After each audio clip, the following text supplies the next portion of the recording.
Hi, this is Matthew Payne, Matthew Robert Payne. Hello to you. So we've got a video here called Can You Get Through the Eye of the Needle? I remember Jesus saying to his disciples after the rich young ruler had left, disappointed.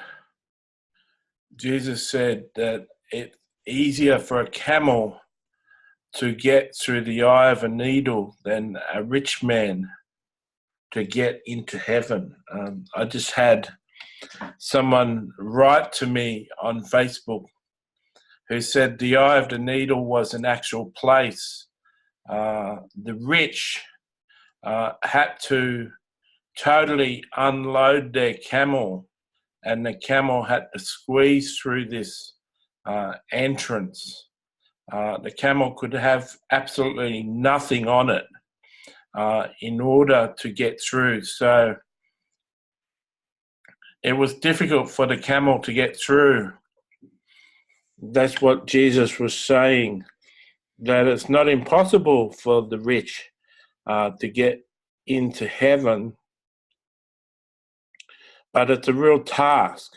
Something had to actively be done. So you know how rich people with possessions would load up a camel and travel great distances, and they'd walk alongside the camel and all their possessions were on the camel. Well, in order to get through that gate, the eye of the needle gate, they had to take all of their possessions off the camel. In other words, the camel would have to be rid of all the possessions. So people in that day would have heard Jesus say that, and they would have understood that it was possible to get a camel through the eye of the needle, but it was a specific task, and it took some effort, a concerted effort, for the camel to get through. Of course, you wouldn't get a camel through such a small gate, even pulling on its nose, pulling on it, unless the camel wanted to submit itself and be pulled through the hole. You wouldn't get it through. You'd just be pulling an obstinate camel, and he wouldn't go through the hole. So the Apostle Paul in Timothy commands the rich not to be haughty, not to be proud, but to be generous and willing to share and willing to give. Not to be haughty and trust in uncertain riches, but place their trust in the living God who gives to us liberally. So you need to remove pride. You need to remove everything that is part of your life, possessions and everything. It reminds me of when Jesus said, if you want to follow me, sell all you have, give it to the poor and follow me. Like he said to the rich man, but he actually said it to us too. Jesus said, anyone who wants to follow me must first deny himself, take up his cross and follow me. Jesus walked around not with a whole camel full of possessions, but he walked around not even with a change of clothes. And he instructed his disciples to go out and teach and preach and do miracles, and not even take a money bag or a change of clothes. So it is possible to get through the eye of the needle, but it takes a concerted effort and it takes humility. So rich people can get to heaven. Jesus wasn't saying that a rich person couldn't get to heaven, but they'd have to make a goal of getting to heaven. I remember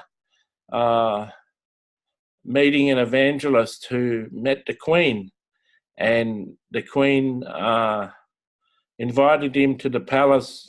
He had a reputation for preaching the gospel on the streets of London, and was on the news, and he was well known.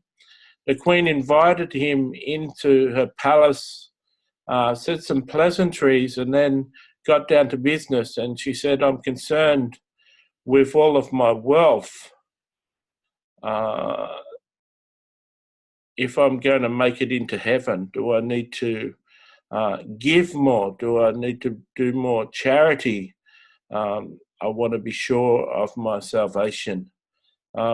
That's a person who's making plans to go to heaven. You certainly couldn't get a camel through the eye of the needle without making plans to get it through. Everything had to be unloaded, and then I imagine the camel would go through, then you'd push through all the possessions and put it back on the camel. So you have to plan to get to heaven. Now,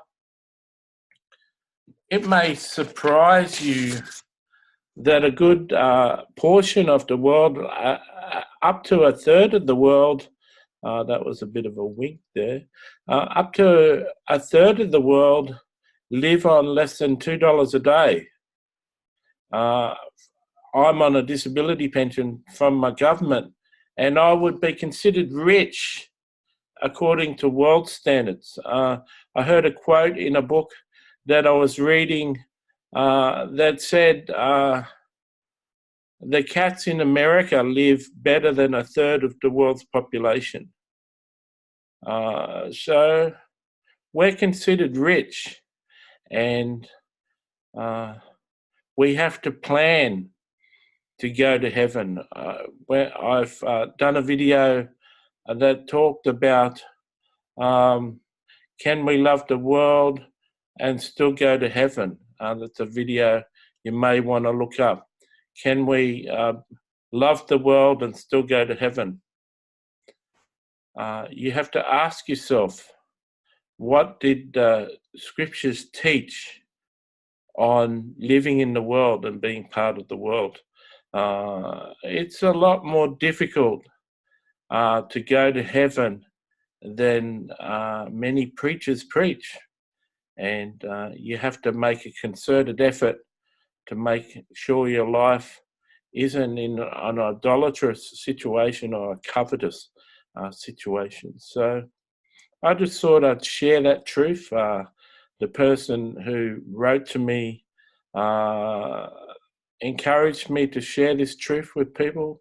It is possible for a rich person to go to heaven, but not the type of rich person that most of the West are. Not the type of person, not the lukewarm Christian is not going to go to heaven.